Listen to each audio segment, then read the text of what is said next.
Nasa bubungan ng grupo na binuo ni Uranus na tinatawag na Destroyers para pagmasdan ang buong Ergastelem. Samantala nagtatago si Brown kay Dr. Theo dahil tuturukan pala siya nito ng 3 injection sa puwet.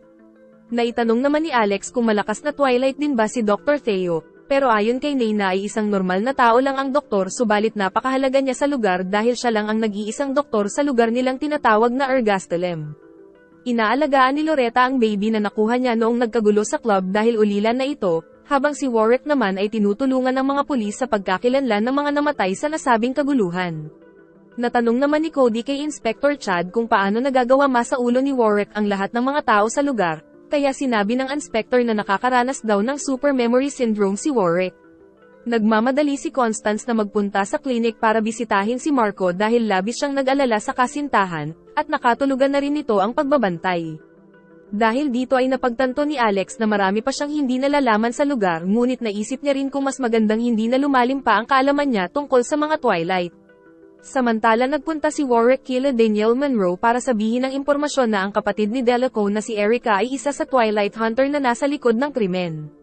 Naalala ni Delacoe ang nakaraan kung saan akala niya ay patay na ang kapatid noong inatake sila at nakidnap ito ng mga kalaban. Sinabi ni Constance kay Alex na ayaw niya daw kumalat na may relasyon sila ni Marco dahil ayaw niyang maging pabigat sa mga misyon nito, saka ibinigay ang isang susi at dagdag pa nito na magiging mas madyugo daw ang susunod na mga kaganapan kaya mabuti nang lumayo na daw sila sa lugar. Nakauwi na si Warwick nang makita si Alex na karga ang baby dahil doon daw ngayon nagtatago si Loretta at kasalukuyang natutulog, ngunit pagkatapos kunin ang baril at magpalit ng damit ay agad na umalis si Warwick dahil meron pa daw siyang gagawin. Habang naglalakad ay nakabangga ni Warwick ang isang lalaki na ngayon niya lang nakita sa lugar kaya naghinala siya.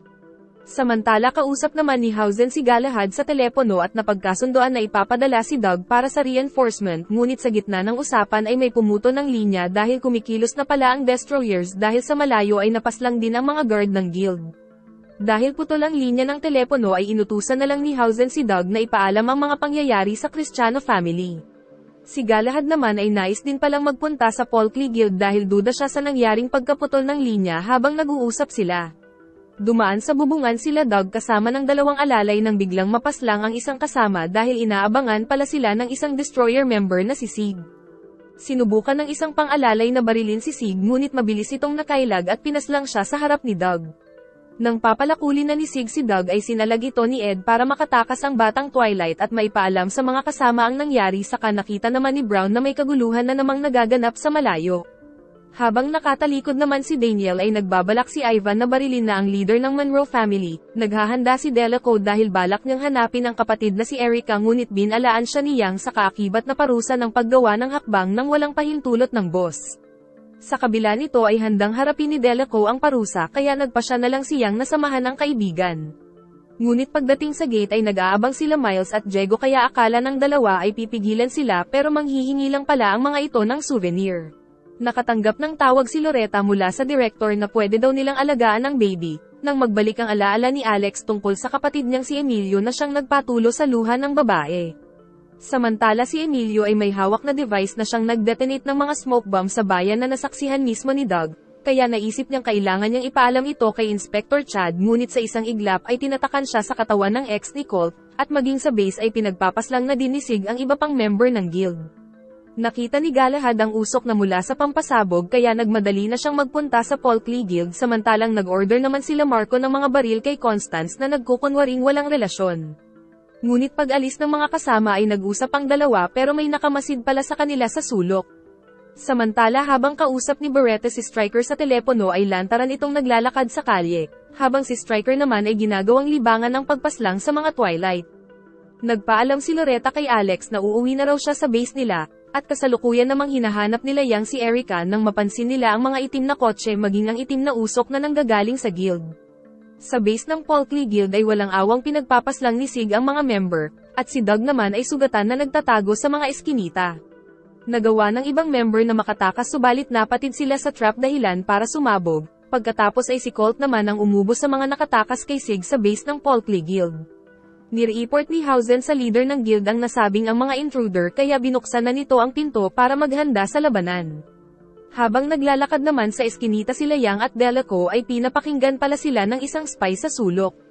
Nakita ni Galahad si Joro kaya nagbilin si Gal na magtago sa lugar ng handyman at isama na rin nito ang apo na si Constance. Nabigla sila Gina at Ginger nang makita ang kalagayan ng lugar, na nakita nilang sisig lahat ang may kagagawan ngunit excited pa si Sig na kalabanin ng mga malalakas na Twilight. Dumating din si Colt sa eksena, saka nag-report din si Tree sa leader na naubos daw nila Sig at Colt ang kalahati ng mga guard nila ngunit nang marinig ay sumakit ang ulo ng leader kaya matutulog daw muna siya at pinaligiran ng mga guard ang mga hunter. Hindi nagustuhan ni Sig ang pagtangjing makipaglaban ni Gina kaya susugod na sana siya ngunit nagpasabog si Emilio saka sinabihan si Sig na umatras muna sa laban dahil masyado pa daw maaga.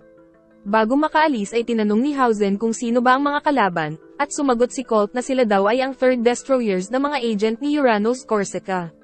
Nakarating na rin kay Marco ang balita tungkol sa pagsalakay ng mga hunter, at nang malaman ang pagkakilanlan ng isang hunter ay nagmamadali siyang lumabas. Samantala inatake naman ng isang batang babaeng Twilight sila Delacour dahil nalaman nilang napaslang pala ni Erica ang kapatid nito kaya naisip na lang ni Delacour na makipagtulungan sa batang Twilight na si Heather. Naglalakad si Gal patungo sa base ng Polkley Guild ng malanghap ang usok na ani ay hindi pangkaraniwang smoke bomb dahil nakakahilo at masakit sa ilong ng Twilight. Nakita nito si Doug na sugatan na sa huling hininga ay nagawa pang itanong kung ayos lang daw ba ang base ng Cristiano family, saka ibinigay ang sariling tag kay Galahad. Papauwi na si Constance nang mapansin na may tao sa tindahan ng lola niya kaya agad siyang pumasok para pagbilhan ito, ngunit nang ibigay ang sigarilyo ay naamoy ni Beretta na may koneksyon si Constance kay Marco. Nagmamadali si Marco na magpunta sa kasintahan ngunit ang sombrero na lang nito sa sahig ang nadatnan dahil nahuli na siya ng dating. Binabangungot pa rin si Alex ng nakaraan kung saan iniwanan niya ang nakababatang kapatid para makaipon ng salapi kaya sumama siya kay Barry, kaya nagising ang babae na may luha ang mga mata. Binuksan ni Brown ang pinto nang makita ang dalawang member ng Cristiano family dahil ipinadala pala sila ni Loretta para makiusap kay Brown na samahan sila sa paghahanap kay Galahad dahil hindi pa ito nakakabalik sa base. Dagdag pa ng dalawa na maging si Constance ay hindi matagpuan na labis na ipinag-alala ng handyman kaya walang atubiling sumama si Nicolas pero hindi niya pinayagang sumama si Alex kaya nag-emote ang ate mo sa labas habang umuulan. Labis na sinisisi ni Joro si Marco sa pagkawala ni Constance, dahil hindi lang pala si Constance ang kapamilya ni Joro ang nalagay sa panganib ng dahil kay Marco.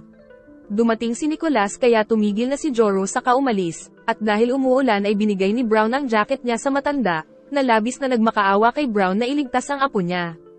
Nakarating na rin kay Warwick na nawawala si Constance kaya naisip ni Miles na kagagawan ito ng mga destroyer, ngunit hindi makapaniwala si Warwick dahil matagal nang nabuwag ang grupo. Giit ni Miles na dating miyembro ng nabuwag na second destroyer si Marco, kung kaya ang pagkidnap kay Constance ay may malaking porsyentong kagagawan nga ng dati niyang mga kasamahan. Hindi pa rin daw ito nasasabi ni Miles sa leader nila dahil kausap pa daw nito si Ivan. Natigilan si Warwick dahil hindi daw pamilyar sa kanya ang lalaki, nang maalala na si Ivan din ang nag-deliver ng pera sa Cristiano family bago magsimula ang kaguluhan. Naalala din ni Warwick na noong atakihin ni Doug si Daniel ay hindi nito pinupuntirya si Ivan kaya naman naisip ng dalawa na kasabwat si Ivan ng mga destroyer. Agad na pumasok ang dalawa sa silid ngunit walang tao sa loob, nang tawagan sila ni Diego dahil nasa labas pala si Striker na miyembro ng destroyer. Samantala sa Cristiano family ay nais ni Loretta na magsagawa ng rescue mission para sa kasintahan ni Marco. Walang awang pinagpapaslang ni Striker ang mga tauhan nila sa labas, at dahil wala silang katulong na Twilight ay pinapatakas na siya ni Warwick ngunit nais manatili ni Miles. Tuluyan nang nakapasok si Striker sa loob ng base, nasasarahan sana nila ng pinto na gawa sa bakal ngunit nawasak ito ng halimaw na destroyer. Binasag ni Warwick ang mga pabango para maamoy ni Striker dahil matalas daw ang pangamoy ng mga Twilight na siyang makakatulong sa kanila para pabagalin ang kilos nito. Napaslang na ni Striker ang mga guard kaya hinahanap na nito ang leader. Nang pagbukas niya ng pinto ay nakita si Miles ngunit nasa likod pala si Warwick na pinagbabaril siya kaya napatid sa cable at na-activate ang baril sa itaas. Sinubukang pagtulungan ng dalawang normal si Striker subalit masyadong mabilis kumilos ang destroyer kaya wala na silang nagawa. Habang kinakausap ni Striker si Warwick ay sumugod muli si Miles, ngunit natadyakan lang siya nito, at nang sumugod din si Warwick ay siya ang nasaksak ni Striker pero matagumpay namang naturukan ng downer na pampahina ng katawan kaya nagalit ito at hinagi sa bintana ang lalaki. Samantala ang dalawang hunter ay tahimik na naghihintay, nang sabihin ni Erica na oras na daw para kumilos sila. Naghahanap pa rin sila Delacour at Yang kay Erica, nang makita ni Delacour ang kapatid na napadaan sa itaas. Sila Daniel Monroe naman kasama si Ivan ay nasa mataas na lugar kung saan tanaw ang bayan, habang si Nicholas Brown ay patuloy pa ring naghahanap kay Galahad at maging kay Constance. Nag-enjoy ka ba? Ito na po ang last part sa series na ito. Salamat po sa panonood at pakiabangan po ng susunod natin na series, saka mag-like and subscribe ka na rin Lodi para sa mas marami pang mga recap.